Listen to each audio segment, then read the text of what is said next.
नमस्कार, सवाल इंडिया का में आपका स्वागत है। तो उत्तर प्रदेश की योगी 2.0 सरकार का पहला बड़ा बवाल अब मच गया है और यह है कहानी यूपी भ्रष्टाचार और बगावत की। और यह आरोप कौन लगा रहा है? कोई कांग्रेस नहीं, कोई सपा नहीं, कोई बसपा नहीं, भारतीय जनता पार्टी की योगी आदित्यनाथ की सरकार के 2 मंत्री। और देखिए अजीब सी स्थिति है, योगी आदित्यनाथ के मंत्री अपने ही विभाग में हो रही भ्रष्टाचार के खिलाफ दिल्ली में आकर किसको अपना इस्तीफा दे रहे हैं? केंद्र के मंत्री अमित शाह को। अजीब सी स्थिति है। आइए एक एक करके आपको बताते हैं कि यह पूरा मसला क्या है। सबसे पहले आपको बताते हैं कि मंत्री नाराज क्यों हैं। तो सब शुरू करते हैं जितिन प्रसाद से। जो जानकारी अब तक मिल पाई है, अपने ओएसडी अनिल पांडे को हटाया गया। ओएसडी पर भ्रष्टाचार का आरोप था, इससे जितिन प्रसाद दुखी थे। इस मुद्दे पर मुख्यमंत्री से भी उन्होंने मुलाकात की। मुख्यमंत्री योगी ने जांच कमेटी बनाई थी। पीडब्ल्यूडी के तबादलों में बड़ी अनियमितताएं थीं, यह जानकारी आई सामने। दूसरा, दिनेश खटीक, आप क्यों नाराज हैं? उनका यह कहना है कि अपने विभाग में कामकाज नहीं मिलता। वो खुद ही अपने विभाग के बारे में कह रहे हैं।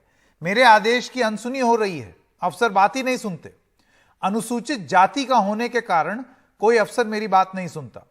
योजनाओं के बारे में सूचना तक नहीं मिलती, ये उन्होंने आरोप लगाया। अब आइए आपको बताते हैं कि उन्होंने जो इस्तीफा दिया है वो चिट्ठी उन्होंने, सोचिए योगी सरकार के मंत्री हैं, अपने विभाग से नाराज हैं और चिट्ठी उन्होंने लिख दी अमित शाह को, वहां जाके इस्तीफा दिया उन्होंने। क्या बोला? दलित होने के कारण मेरे साथ भेदभाव, जल शक्ति विभाग की बैठक की जानकारी तक नहीं दी जाती मुझको, न योजनाओं की और न मेरे निर्देश पर कार्रवाई की जानकारी दी जाती है। जल शक्ति विभाग में पैसे लेकर ट्रांसफर पोस्टिंग हो रही है। नमामि गंगे और हर घर जल योजना में नियमों की अनदेखी हो रही है। मेरा मंत्री के तौर पर कोई अस्तित्व नहीं है। मेरी अनदेखी से दलित समाज आहत है। आहत होकर मैं इस्तीफा दे रहा हूं। देखिए मजे की बात यह है, ये सारी चीजें वो अपने मुख्यमंत्री योगी आदित्यनाथ को भी बता सकते थे। चिट्ठी किसको लिखी और इस्तीफा कहां दिया? अमित शाह को। ये कैसी अजीब सी स्थिति है। अब आइए आपको बताते हैं कि जितिन प्रसाद कौन है। ये योगी सरकार के पीडब्ल्यूडी मंत्री है। शाहजहांपुर, लखीमपुर और सीतापुर में इनकी पकड़ है। शाहजहांपुर से आते हैं। बड़ा ब्राह्मण चेहरा बनकर बीजेपी में आए थे कांग्रेस पार्टी से। शाहजहांपुर और धौरहरा से कांग्रेस सांसद रह चुके हैं। राहुल गांधी की टीम के एक अहम सदस्य थे। केंद्र में भी इस्पात राज्य मंत्री रह चुके हैं और इनके पिता जितेंद्र प्रसाद कांग्रेस के बहुत ही बड़े नेता थे। दिनेश खटीक कौन है आपको वो बता देते हैं। योगी कैबिनेट विस्तार में मंत्री बने। जल शक्ति राज्य मंत्री का पद इनको मिला। 2017 में पहली बार विधायक बने। आरएसएस से जुड़े हुए हैं और पिता भी संघ से जुड़े हुए थे। तो ये तो लोग हो गए, उनका बैकग्राउंड हो गया, पृष्ठभूमि और उनकी नाराजगी हो गई और पूरा मसला क्या है। अभी इस पे एक एक करके बातचीत सामने आ ही रही है, लेकिन आरोप बड़े गंभीर लगा दिए हैं योगी आदित्यनाथ के मंत्रियों ने ही। तो जो बड़ा सवाल हम पूछ रहे हैं सवाल इंडिया का में, वो है ये, नाराजगी यूपी में, शिकायत दिल्ली में। मंत्री ने खेला दलित उत्पीड़न कार्ड। योगी मंत्री भ्रष्टाचार बगावत की है यह कहानी। क्या यूपी में हो रही है ट्रांसफर पोस्टिंग की कमाई? योगी सरकार पर जातिवाद और भ्रष्टाचार के लगे हैं आरोप। मैं स्वागत करना चाहता हूं हमारे सारे मेहमानों का जो हमारे साथ अब जुड़ गए हैं। सबसे पहले अनुराग भदौरिया, प्रवक्ता हैं समाजवादी पार्टी के, आलोक वत्स नेता बीजेपी, शैलेंद्र दुबे भाजपा समर्थक, पंकज पराशर वरिष्ठ पत्रकार हैं और साधना भारती आप कांग्रेस की प्रवक्ता हैं। आप सब लोगों का बहुत बहुत धन्यवाद हमारे साथ जुड़ने के लिए। अनुराग जी, मैं सबसे पहले आपसे शुरू करना चाहता हूं। जो काम विपक्ष के रूप में आप नहीं कर पाए, वो तो योगी सरकार के 2 मंत्री कर रहे हैं। मैंने आपको क्या बोला? पाप का घड़ा चलता है तो अपने आप छलकने लगता है। ये वो सरकार है जो लंबे लंबे वादे करती थी, भ्रष्टाचार के खिलाफ बात करती थी, जीरो टॉलरेंस की बात, और जाति धर्म की कहती थी। सबको पता है जाति धर्म की करने वाली पार्टी है, लेकिन हम कहते थे तो नहीं मानते थे। आज खुलेआम उनका मंत्री कह रहा है कि दलितों का अपमान किया जा रहा है, दलितों की बात सुनी नहीं जा रही है। इससे ज्यादा शर्म की बात इस सरकार के लिए नहीं हो सकती कि दलितों का अपमान करती है और उधर लंबी लंबी बातें करती है कि हम सबका साथ सबका विकास की बात करते हैं। ये झूठे जुमलेबाज लोग हैं ना, जो बोले भारतीय जनता पार्टी सबसे झूठी पार्टी है, झूठ के अलावा कुछ बोलना नहीं है। जहां तक ट्रांसफर पोस्टिंग की बात है, हेल्थ विभाग में आप देख लीजिए, उनके डिप्टी सीएम चिट्ठी लिख रहे हैं कि भैया हमारे लोगों को ट्रांसफर क्यों कर दिया, उनका क्यों कर दिया। इसके मतलब कुछ खेल चल रहा है ना, हमारा क्यों नहीं किया, दूसरे कैसे हो गए, ये खेल है। आप समझ रहे हो कौन सा खेल है ये जो खेल खेला जा रहा है। फिर तीसरी तरफ पीडब्ल्यूडी का देख लीजिए, इसी तरह पशुपालन विभाग में देख लीजिए घोटाला, अब जल विभाग में भी आ गया। लगातार इन विभागों में घोटाला चल रहा है। कितना लेन देन होगा इसका ये तो वही बता पाएंगे, जब इंक्वायरी होगी पता चलेगा। जब 5-5 लाख रुपए टीचर की भर्ती में लिए जा रहे थे, जब साफ साफ बात कही जा रही थी, तब मानने को तैयार नहीं होते थे। ये वो लोग हैं जो घोटालेबाज सरकार है, भ्रष्टाचार, जातिवाद, इनको जनता से कोई लेना देना नहीं है। ये जनता से कोई मतलब नहीं, उत्तर प्रदेश की जनता ने इनको चुना है कि आलोक जी, आलोक बस मैं आपके पास आना चाहता हूं। आलोक जी, कोई लेना देना नहीं। आलोक जी, ये सिर्फ क्या हो रहा है ये? यूपी में बगावत और दिल्ली में शिकायत। देखिए यूपी में मंत्री खुद आरोप लगा रहे हैं। एक सेकंड, आलोक वत्स जी के लिए सवाल है। आलोक जी, व्हाट इज हैपनिंग? मैं संकेत जी इतना ही कहना चाहूंगा कि अनुराग भदौरिया जी जो बोल रहे थे, जो उनके जमाने में होता था वो इस जमाने में नहीं हो रहा है, इसलिए लोगों के पेट में दर्द हो रहा है। एक सेकेंड आलोक जी, इससे पहले कि आप ये बोले, ये आरोप कौन लगा रहे हैं? योगी सरकार के मंत्री। शिकायत कहां लेके आ रहे हैं? केंद्र। अगर इतनी दिक्कत होती तो वो योगी आदित्यनाथ के पास क्यों नहीं गए? जो नींद में डिबेट कर रहे हैं, नींद में मंत्री ने, वो नींद में है, नींद में उन्हें पता ही नहीं क्या हो रहा है। एक पता लगा लेते। आलोक जी, दिनेश खटीक और जितिन प्रसाद भारतीय जनता पार्टी के न केवल नेता हैं, न केवल विधायक हैं, बल्कि योगी आदित्यनाथ की सरकार में मंत्री हैं। मंत्री हैं, कैबिनेट जितिन मुझे बोलने दीजिए। एक सेकंड अनुराग जी रुकिए, वो अपनी बात तो कर लें। जितिन प्रसाद के जो पीए थे वो भ्रष्टाचार में लिप्त पाए गए थे, तो उन पर अभी इंक्वायरी सेटअप हुआ है, इसके कारण वो आहत हो सकते हैं। और जहां तक रही बात खट्टक जी की, तो ये नाराज थे, इनको ये बात मुख्यमंत्री जी तक जाके कहनी चाहिए थी या बीजेपी के अध्यक्ष के पास ले जानी चाहिए थी। ये सीधे दिल्ली पहुंच गए। ये इनका व्यवहार ये तर्कसंगत नहीं है। जो हायरार्की है उनके ऊपर जो लोग हैं उनके जाकर अपनी व्यथा यही तो मैं आपसे पूछना चाह रहा हूं। आलोक जी सुनिए, मैं यही सवाल पूछने जा रहा हूं कि दिनेश खटीक जी को केंद्रीय नेतृत्व पर और जितिन प्रसाद को केंद्रीय नेतृत्व पर ज्यादा भरोसा है बजाय इसके कि योगी आदित्यनाथ और डिप्टी सीएम के। यानी कि आपकी जो पार्टी की जो हायरार्की है उत्तर प्रदेश में, वो अंदर से ही कमजोर नहीं पड़ रही है। वरना ऐसा क्यों हो रहा है कि मिनिस्टर्स को अपने मुख्यमंत्री के अलावा यहां दिल्ली आना पड़ रहा है? कैसी अजीब सी बात है। वो एक आदमी है, अपने ही विभाग में हो रहे भ्रष्टाचार के खिलाफ खुद ही इस्तीफा दे रहा है, अपने मुख्यमंत्री को नहीं, योगी आदित्यनाथ को, और कह रहा है मैं दलित हूं, मेरा उत्पीड़न हो रहा है। पार्टी हायरार्की को लांघ कर दिल्ली पहुंचना अपने आप में इनडिसिप्लिन है। उनको डिसिप्लिन में आना होगा। जो जहां पर उस चीज को रखा जाना चाहिए वही रखा जाएगा। अगर दिल्ली भी वो लेके गए हैं तो वो वापस लौटाई जाएगी यूपी को ही, और यूपी के अध्यक्ष और मुख्यमंत्री तय करेंगे इनकी प्रॉब्लम क्या है, और उनकी प्रॉब्लम को सॉल्व करके चीजों को यथावत लाने की कोशिश करेंगे। ऐसा कुछ नहीं है। उन्होंने हाथ है, वो कह रहे हैं कि हमारी कोई सुनता नहीं है। कोई मिनिस्टर उतना पकड़ नहीं बना पाता है अपने मिनिस्ट्री पे, तो उनको उसमें मदद की जाएगी कि इनकी पकड़ मजबूत हो। लेकिन हायरार्की को लांघ कर दिल्ली आना, ये अपने आप में मैं इनडिसिप्लिन मानता हूं। ये डिसिप्लिन के दायरे में नहीं आता है और इसको किसी भी तरीके से बर्दाश्त नहीं किया जाएगा। जो चैनल है उसी चैनल पर इनको आना होगा। ठीक है, शैलेंद्र दुबे, मैं आपकी प्रतिक्रिया जानना चाहता हूं। देखिए, ऐसा है कि और कोई आरोप लगाए तो आप ये भी कह सकते हैं कि इनके जमाने में क्या होता था, ये देख लें वो देख लें। यहां तो आपके अपने मंत्री आरोप लगा रहे हैं। एक मंत्री ने चिट्ठी में क्या क्या लिखा, आपको नहीं लगता है कि इसकी निष्पक्ष जांच होनी जरूरी है? कहीं ऐसा ना हो कि खटीक जी पता चला उन्हीं के यहां पुलिस आने लगे। देखिए संकेत जी, ऐसा है, कहीं न कहीं इस बात को तो आपको स्वीकार करना पड़ेगा कि जो शीर्ष नेतृत्व है, मैं उत्तर प्रदेश के मुख्यमंत्री की बात करूं, कोई भी विषय संज्ञान में आया, उसके संज्ञान में आने के तत्पश्चात उन्होंने तुरंत ही इन्वेस्टिगेशन के लिए बोला। तो एक संवेदनशील सरकार का यही रवैया होता है। अब इसमें हमें ये इंतजार करने की आवश्यकता है, जिसमें लोक निर्माण विभाग में जो ओएसडी थे जितिन प्रसाद के, उनके ऊपर कार्रवाई की गई है। उसके साथ में जो है 4 या 5 और अधिकारियों के ऊपर कार्रवाई की गई है। उसके साथ में जो इनका जो मंत्रालय है, इवन जो दिनेश खटीक जी की आप बात करें, उन्होंने अधिकारियों पर आरोप लगाए। उन्होंने जो है किसी पार्टी नेतृत्व पे या पार्टी के शीर्ष नेतृत्व पे कोई आरोप नहीं लगाया।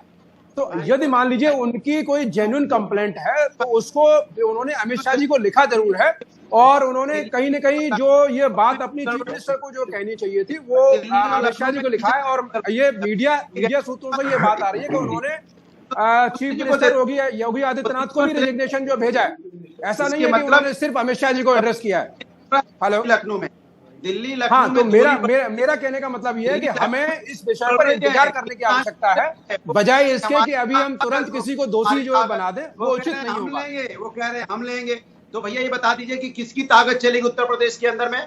उत्तर प्रदेश के अरे श्रीमान जी, कम से कम जो है आप तो इस विषय पर जो है कम से कम आपको इंतजार करना चाहिए। ये सरकार की संवेदनशीलता ही है, उसको आप देखिए। जो है हालत क्या है उत्तर प्रदेश की, देखिए आपके समय में क्या होता था वो जनता सब जानती है। और आप अपनी बातों को लेकर 2017 में गए जनता के बीच में, 2019 में भी गए, जनता ने आपको क्या जवाब दिया वो भी आपके सामने। आपको इतना ज्यादा जो है बहुत ज्यादा खुश होने की आवश्यकता नहीं है। कितना छापा डाल के उन्होंने पकड़ा आपके लोगों को। जी, साधना भारती, अब मैं आपके पास आना चाहता हूँ। बिजली भी आप नहीं दे पा रहे हैं, कमाल की बात कर रहे हैं आप। ठीक है, एक सेकंड। साधना भारती, आपके क्या विचार हैं इस पे? मैं तो यही सवाल विपक्ष से पूछूंगा, ये तो आपका काम तो बीजेपी के लोग ही कर रहे हैं। देखिए, भाजपा जाति और धर्म को धंधा बनाती है, और ये भी सामने आ गया है कि राज्य सरकारें भी अब ठेकेदारी प्रथा के हिसाब से चलाती है। और इसीलिए जिस मंत्री को भी मुझे लगता है ठेकेदारी में हिस्सा नहीं मिल पाता है, वो इसी तरह से इस्तीफे का ड्रामा रचाता है, और वो ड्रामा चल रहा है, आप देख रहे हैं। अरे अगर इस्तीफा देना था तो राज्यपाल जी के सामने पेशकश की जाती, मगर क्योंकि मंत्री जी को बड़े भ्रष्टाचार में हिस्सा चाहिए, ठेकेदारी में हिस्सा चाहिए, इसीलिए मंत्री जी ने इस्तीफा ठेकेदारी के शहंशाह आदरणीय अमित शाह जी के पास पहुंचाया है। ये बात तो हमें समझनी पड़ेगी। और दूसरी बात, ये बात तो मैं मानती हूँ कि दलितों और पिछड़ों पर लगातार अत्याचार उत्तर प्रदेश की सरकार ने किया है, और इसका जीता जागता उदाहरण हमने ये देखा कि जिस समय पर मायावती जी के लिए, जो आदरणीय परम आदरणीय सम्मानीय मुख्यमंत्री रही, उनके लिए जब अपशब्द कहे गए दयाशंकर सिंह जी के द्वारा, उसके बाद उनकी पत्नी को पहले मंत्री बनाया गया था उपहार देकर, और अब फिर उनको भी कैबिनेट में देखिए आप जगह दे दी गई है। हाथरस में जिस तरह का हमारे सामने हुआ, उसके बाद डीएम पर कोई कार्रवाई नहीं की गई। एडीजी लॉ एंड ऑर्डर ने ये कह दिया भाई रेप ही नहीं हुआ, पुष्टि पहले ही कर दी, और उसके बाद पिछड़े वर्ग की बच्ची के साथ वही रेप लोधी बच्ची के साथ दोहराया गया बुलंदशहर में। तो लगातार एक श्रृंखला चलती आ रही है, और मुझे इसीलिए लगता है, मैंने तो कई बार एनडीटीवी इंडिया पर ये कहा है कि जाति धर्म को धंधा बनाने का काम भाजपा करती है, और वही सामने आ रहा है लगातार। तो मुझे लगता है ये पूरा मामला है, ये सिर्फ मामला इसलिए इस्तीफा नहीं दिया गया कि दलितों पर, अरे इस्तीफा देना था दलितों के लिए तो दे देते इस्तीफा। जब दयाशंकर सिंह जी को मंत्री बनाने का काम किया गया तब क्यों इस्तीफा नहीं आया? तब इसीलिए इस्तीफा नहीं आया क्योंकि तब ठेकेदारी में हिस्से की उम्मीद होगी। और अब नमामि गंगे पर भी प्रश्न उठाया गया कि नमामि गंगे योजना में भी भ्रष्टाचार के आरोप लग रहे हैं। तो अभी एक भाजपा के समर्थक अभी मुझसे जस्ट पहले बोल रहे थे कि आप मत खुश होइए, जनता ने आपको समर्थन नहीं दिया। अरे विपक्ष में तो है, और विपक्ष की जिम्मेदारी है बात को उठाना, और आप ही की पार्टी के लोग भाई सवाल उठा रहे हैं, तो पहले उसका जवाब दीजिए, तब विपक्ष के सवालों का जवाब दीजिए। तो पहले बताइए ये भ्रष्टाचार कब तक चलेगा? पंकज जी, मैं आपके पास आना चाहता हूं, आप किस तरीके से देखते हैं? क्योंकि देखिए, कुछ आरोप जो जितिन प्रसाद के ओएसडी के खिलाफ लगे हैं वो गंभीर हैं, लेकिन वो इस चीज को नहीं मानते। वो यहां पर नाराज होकर के दिल्ली आ गए, और उसके बाद दिनेश खटीक जो कि अनियमितताओं के बारे में बात कर रहे हैं, नियमों की अनदेखी की बात कर रहे हैं, उनका ये आरोप है कि जल शक्ति विभाग में पैसे लेकर ट्रांसफर पोस्टिंग हो रही है। ये बहुत गंभीर आरोप मंत्रियों ने खुद ही अपनी सरकार पर लगा दिए हैं। संकेत जी, आपने इस कार्यक्रम की जब भूमिका रखी थी तो जितिन प्रसाद जी का जिक्र किया था एक ब्राह्मण चेहरे के तौर पर। आप और हम अगर याद करेंगे तो इस सरकार के चुनाव से ठीक पहले जितिन प्रसाद विक्रू कांड के बाद ब्राह्मणों पर होने वाले अत्याचार को मुद्दा बना के पूरे प्रदेश को घूमे थे, और उन्होंने उस वक्त योगी आदित्यनाथ को कटघरे में खड़ा किया था। लेकिन फिर अंतोतगतवा क्या हुआ, राजनीतिक घटनाक्रम घूमा और भारतीय जनता पार्टी में चले आए, और उसी दौरान विस्तार में उनको कैबिनेट मिनिस्टर बनाया गया। अब वो कैबिनेट मिनिस्टर इस सरकार के भी हैं। तो जाहिर सी बात है, इसी से साफ होता है कि एक विरोधाभासी संयोजन है। दूसरी जो सबसे बड़ी बात आई वो ये कि दिनेश खटीक ने जाके दिया इस्तीफा अमित शाह जी को, और दलित कार्ड उन्होंने खेला। उनके दलित कार्ड से तो देखिए मैं सहमत नहीं हूँ। हाँ, ये बात जरूर है कि ये पूरा का पूरा जो है ना एक खिंचाव है सरकार में और पार्टी के संगठन के बीच में। है क्या कि दिल्ली चाहता है कि कुछ कंट्रोल हमारे पास रहे, और मुख्यमंत्री और जो बाकी जो उनके साथ जो सिपह सलार हैं वो चाहते हैं कि पूरा का पूरा शक्ति का केंद्र लखनऊ में बना रहे।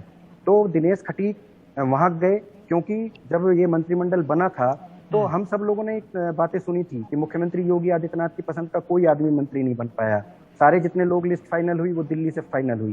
तो सीधी सी बात है, वो बात आज बिल्कुल साफ नजर आ रही है कि जिन लोगों को दिल्ली ने मंत्री बनाया था, आज जब वो यहाँ परेशान अपने आप को महसूस कर रहे हैं तो वो जाहिर सी बात है दिल्ली में ही जाके शिकायत करेंगे। अब बात आती है दिनेश खटीक के दलित कार्ड की, तो देखिए वो खुद अगर देखें तो जिस विभाग में वो राज्य मंत्री हैं वहां उनके पैरेलल एक और राज्य मंत्री है, और उनके कैबिनेट मिनिस्टर खुद अपने आप पिछड़ी जाति से ताल्लुक रखते हैं, पार्टी के प्रदेश अध्यक्ष भी हैं। तो अगर वो ये बात करते हैं कि दलित वाली बात, तो ये तो मतलब एक तरह से जो है साधना जी के साथ में जाना चाहूंगा कि ये बात तो तब आनी चाहिए थी जब दलितों को लेकर तमाम तरह की बातें हो रही थी। आज दलित के मुद्दे पे अगर वो ये कार्ड खेल के आगे बढ़ रहे हैं तो वो मेरी समझ से बाहर है। और दूसरी जो एक और महत्वपूर्ण बात है इसमें, दिनेश खटीक को लेके ऐसा नहीं है कि ये पहली बार कोई अनुशासनहीनता की बात आई है। वो ज्यादा दूर कहीं हम लोगों से दूर के विधायक नहीं है कि हमें नहीं पता चलता। वो मेरठ में हस्तिनापुर के विधायक हैं।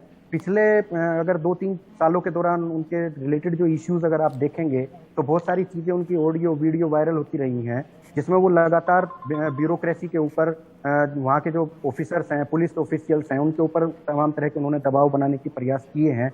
अब वो हो सकता है कि अपने समर्थकों पे काम करने के लिए कर रहे थे या किस तरह से कर रहे थे, लेकिन अल्टीमेट बात आलोक जी, अब मैं आपके पास आना चाहता हूँ। बड़ी महत्वपूर्ण बात बोली पंकज जी ने।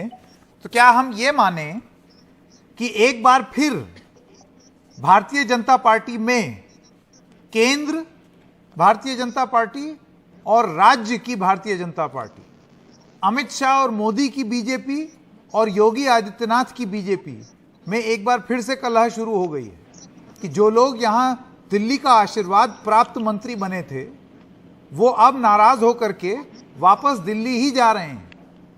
उन्होंने ये भी सही नहीं समझा कि वो अपने मुख्यमंत्री से शिकायत करें।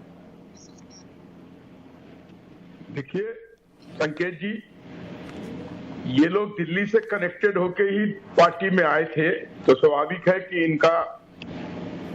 ये उनको अभिभावक के तौर पे देख रहे होंगे, लेकिन ये गलत किया है। ये पार्टी डिसिप्लिन के अगेंस्ट है कि आप वहां के प्रदेश अध्यक्ष, वहां के मुख्यमंत्री के पास जाकर अपनी वेदना को नहीं प्रकट किए और आप सीधे दिल्ली चले आए। अगर समय रहते दिल्ली ने वापस करके इसको डैमेज कंट्रोल में ले लिया तो सब ठीक हो जाएगा। नहीं, डैमेज कंट्रोल छोड़िए, मुझे तो आपसे ये सीधा सवाल पूछना है कि योगी आदित्यनाथ की नाक के नीचे और वो जो बात करते हैं कि हमने भ्रष्टाचार मुक्त कर दिया, ये कर दिया, वो कर दिया, उनका खुद का मंत्री अगर ये बोलता है कि जल शक्ति विभाग में पैसे लेकर ट्रांसफर पोस्टिंग हो रही है और नियमों की अनदेखी हुई है नमामि गंगे में, तो ये कोई बहुत गंभीर मामला नहीं है आपके हिसाब से? आपको नहीं लगता है कि इस पे निष्पक्ष जांच होनी चाहिए?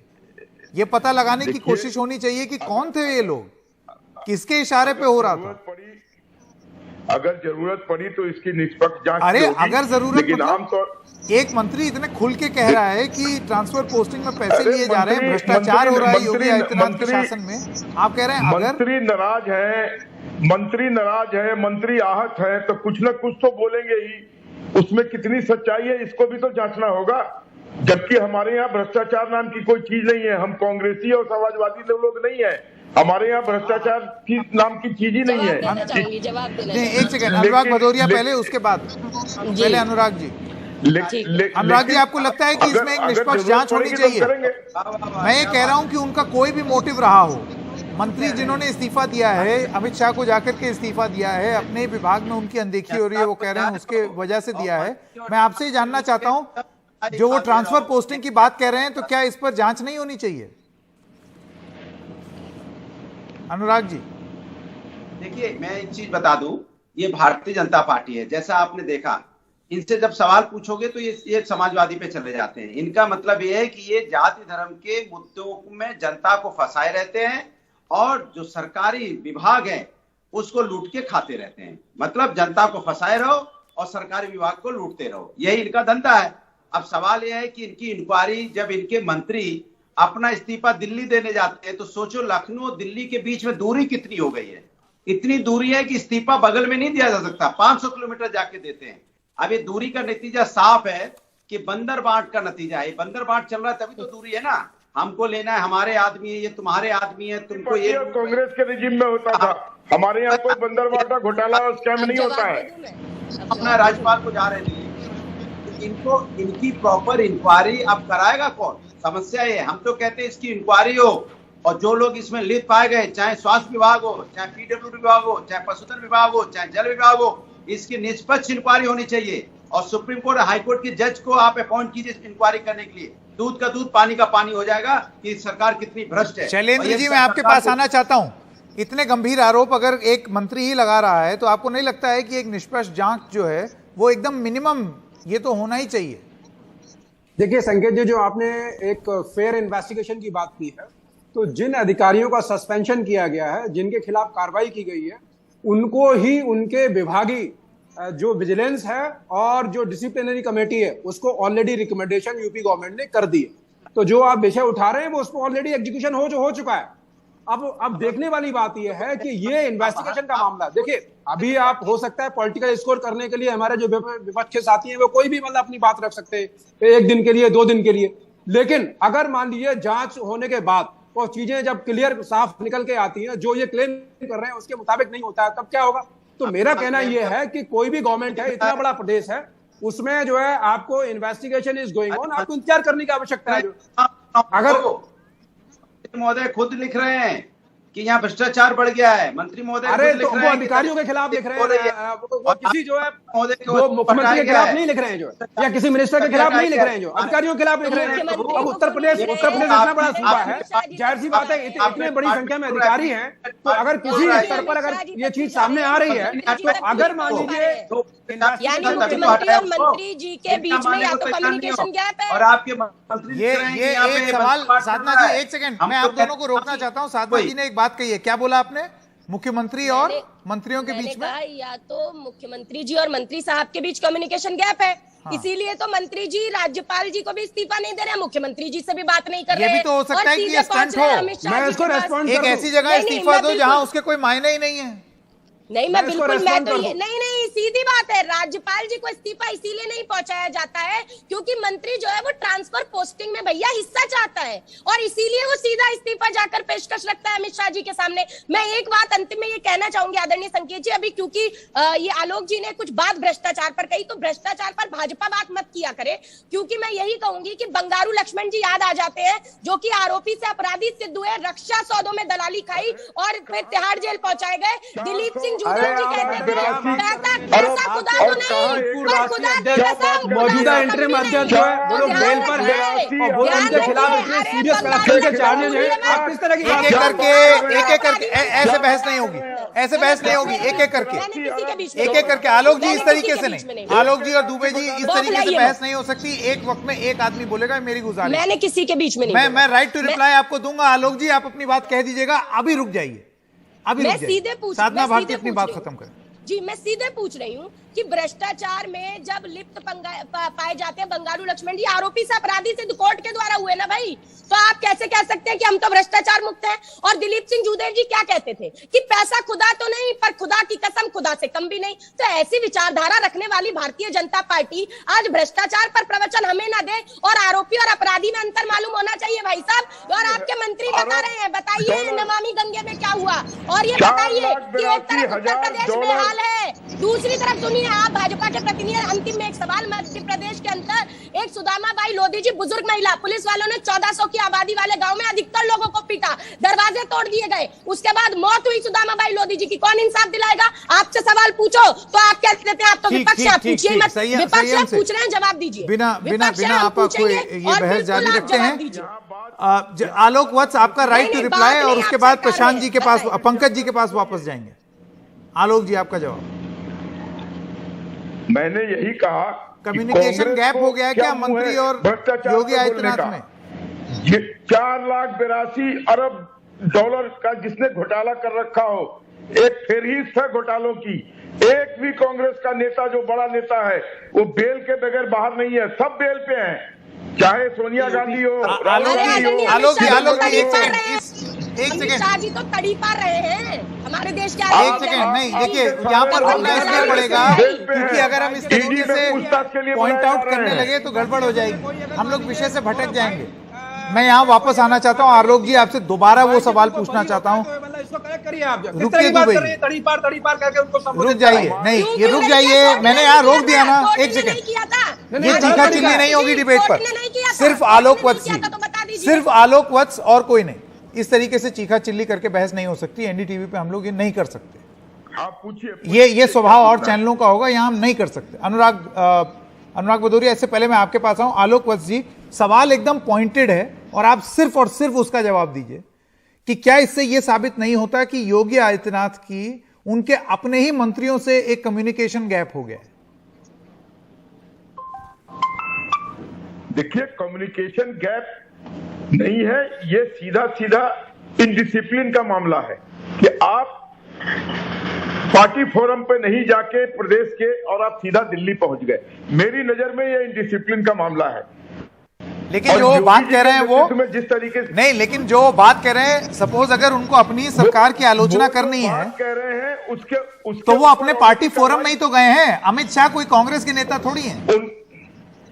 देखिए, हम कांग्रेस नहीं है जो सीधे लोग वहां दौड़े। हमारे यहाँ एक सिस्टम है, एक सीढ़ी बनी हुई है, आपको उस सीढ़ी के द्वारा ऊपर चढ़ना होगा। तो आप पहले मुख्यमंत्री जी के यहाँ जाते, प्रदेश अध्यक्ष के यहाँ जाते, वहां बात नहीं बनती तब आप दिल्ली का रुख करते, आप सीधे दिल्ली का रुख कर गए। ये सब कांग्रेस का। खैर ये हमको नहीं मालूम है कि उन्होंने इंटरनली ये बात बोली कि नहीं, लेकिन चिट्ठी तो सार्वजनिक रूप से उपलब्ध है। बहरहाल आप सब लोगों का बहुत बहुत धन्यवाद हमारे साथ जुड़ने के लिए। जितिन प्रसाद जो मंत्री हैं, उनका एक रिएक्शन भी आया है, आपको थोड़ी देर में वो सुनाएंगे। उससे पहले सीधा चलते हैं रवीश रंजन शुक्ला के पास, जो कि हमारे साथ जुड़ गए हैं इस पूरी खबर में। रवीश, आप इसको जरा एक पर्सपेक्टिव में हमारे लिए रख दें। देखिए, एक मंत्री हैं जो कि नाराज हैं क्योंकि उनके ओएसडी को हटा दिया, उनके ओएसडी पर भ्रष्टाचार का आरोप है। इसके अलावा दिनेश खटीक हैं जिन्होंने एक चिट्ठी लिख दी है जिसमें वो कह रहे हैं कि पैसा लेकर ट्रांसफर और पोस्टिंग हो रही है। इसके मायने क्या निकाले जाएं, ये रवीश से पूछेंगे। इससे पहले आइए सबसे पहले आपको सुनाते हैं कि जितिन प्रसाद ने अभी थोड़ी देर पहले एक प्रतिक्रिया दी है। क्या बोला, आइए सुनते हैं। नहीं, ये आप सभी को ज्ञात है कि प्रधानमंत्री जी और मुख्यमंत्री योगी जी की जीरो टॉलरेंस की नीति है और उसके तहत अगर विभाग में कोई अनियमितताएं हैं तो सरकार ठोस कदम उठाएगी। एक निष्पक्ष जांच होगी, जहां गड़बड़ी है वहां कार्रवाई होगी, और जहां का ट्रांसफर्स का सवाल है वो बदलाव भी होगा। अगर गड़बड़ियां हैं तो ये जीरो टॉलरेंस के तहत ही आगे कार्य किया जाएगा। सर, इस एक्शन को बोला जा रहा है कि आप इस एक्शन से काफ़ी नाराज हैं, इसलिए जेपी नड्डा और अमित शाह जी से मिलने का टाइम मांगा है दिल्ली के लिए। नहीं, ऐसी कोई बात नहीं है, नाराजगी का कोई प्रश्न नहीं उठता। हम लोग मुख्यमंत्री जी के नेतृत्व में उत्तर प्रदेश में कार्य कर रहे हैं और यही प्रयास है कि जनता की आकांक्षाओं पर खरा उतरें। और राष्ट्रीय नेताओं से मिलना कभी भी मिल सकते हैं जब समय मिलेगा, मगर ऐसा मेरा कोई अभी मिलने का कोई विचार नहीं है। कहा जा रहा है कि योगी। तो ये थे जितिन प्रसाद जिन्होंने अभी एक प्रतिक्रिया दे करके इस मामला, ये जो तूल पकड़ चुका है, इस मामले को शांत करने की कोशिश की है। तो इनकी तरफ से तो प्रतिक्रिया आ गई है। रवीश, आज सुबह ये कोई विषय नहीं है बोल करके जो दिनेश खटीक हैं उन्होंने भी इस बात को रफा दफा करने की कोशिश की, लेकिन उसके बाद इस्तीफे की चिट्ठी सामने आ गई। तो कुछ तो गड़बड़ है। आज देखिए संकेत, ये जो गड़बड़ी है ये 4 जुलाई से शुरू होती है, जब खुद उत्तर प्रदेश के मुख्य जो डिप्टी सीएम है ब्रजेश पाठक, वो एक चिट्ठी लिखते हैं और उस चिट्ठी में खुद अपने ही अपर सचिव से सवाल पूछते हैं कि आखिर ये तबादले कैसे आपने कर दिए, और इस तबादले में तमाम सारी गड़बड़ियां पाई जाती हैं। और इसी चिट्ठी के बाद में योगी आदित्यनाथ ने जांच कमेटी बनाई और उसके बाद में पीडब्ल्यूडी की जांच कमेटी की रिपोर्ट सामने आई, जिसमें से खुद ओएसडी जो है मंत्री जी के, उनको वापस दिल्ली भेजा जाता है और ये कहा जाता है इनके खिलाफ विजिलेंस की जांच हो। इसके बाद में पीडब्ल्यूडी ही नहीं, दिनेश खटीक का ये चिट्ठी आती है जिसमें ये पता चलता है कि कहीं ना कहीं जो ये चिट्ठी है अमित शाह को लिखते हैं। ये हम लोगों के लिए भी बड़ी हैरानी वाली बात है कि वो जो मंत्री हैं वो उत्तर प्रदेश सरकार के हैं और चिट्ठी अमित शाह को लिखते हैं और उसके बाद में तमाम सारे आरोप लगाते हैं। लेकिन इस पूरे जो मामले हैं उनका लबो-लुआब ये है कि तबादलों में गड़बड़ियों का एक मामला जो है संकेत, वो बहुत प्रमुख मामला है और इसी को लेकर कहीं ना कहीं ये जो 3 मंत्री हैं इनकी नाराजगी सामने आई है। जतिन प्रसाद का रिएक्शन अभी जरूर आया, वो ये कह रहे हैं कि नहीं कोई इस तरीके की बात नहीं है, लेकिन अब आप खुद समझिए कि पीडब्ल्यूडी में मंत्री के ओएसडी जिनको खुद ये दिल्ली से उत्तर प्रदेश लेकर गए थे उनके ऊपर में कार्रवाई होती है और पीडब्ल्यूडी के इंजीनियर का, पूरे सूबे का चीफ इंजीनियर इन चीफ को कल शाम को सस्पेंड कर दिया जाता है, मनोज गुप्ता को। तो ये लगता है कि पूरे भ्रष्टाचार, जो तबादले का भ्रष्टाचार है, उसकी जड़ें जो है बहुत नीचे तक फैली हुई हैं। और दूसरी बात ये भी पता चलती है कि जो कामकाज है, आम कामकाज है सरकारी, उसमें अधिकारियों की बहुत ही ताकतवर भूमिका है और शायद इसीलिए असहज ये हैं मंत्री। यही वजह है कि जातिवाद से लेकर भ्रष्टाचार तक के इतने गंभीर आरोप दिनेश खटीक खुद की सरकार पर लगाते हैं। कोई बाहर का आदमी नहीं लगा रहा है, खुद की सरकार पर लगाते हैं। खबर यह भी है कि उन्होंने 3 दिन पहले जो संगठन मंत्री हैं लखनऊ में, उनसे भी मुलाकात करके अपनी शिकायत को कहा था, लेकिन उन शिकायत पर जब आवाज नहीं दी गई, उनकी शिकायत को एड्रेस नहीं किया गया, तब उन्होंने कल जो है वो चिट्ठी लिखी और ना सिर्फ चिट्ठी लिखी बल्कि लखनऊ छोड़कर वो मेरठ अपने घर आ गए और आज सुबह वो फिर कहीं निकल गए हैं किसी से मुलाकात करने के लिए।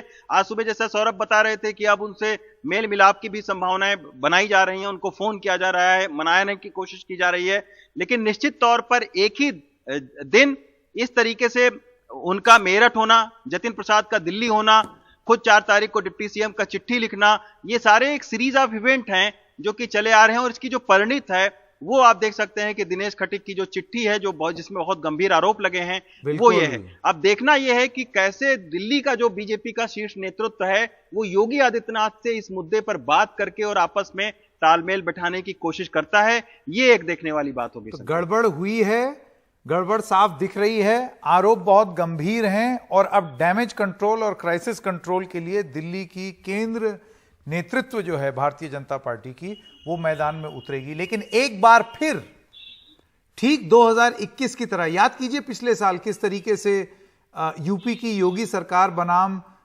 दिल्ली की मोदी सरकार या दिल्ली का नेतृत्व, इसको लेकर के चर्चाएं हो रही थी। कुछ लगभग उसी इशारे पर कुछ ही महीने के अंदर अंदर वापस गाड़ी उसी दिशा में चल रही है।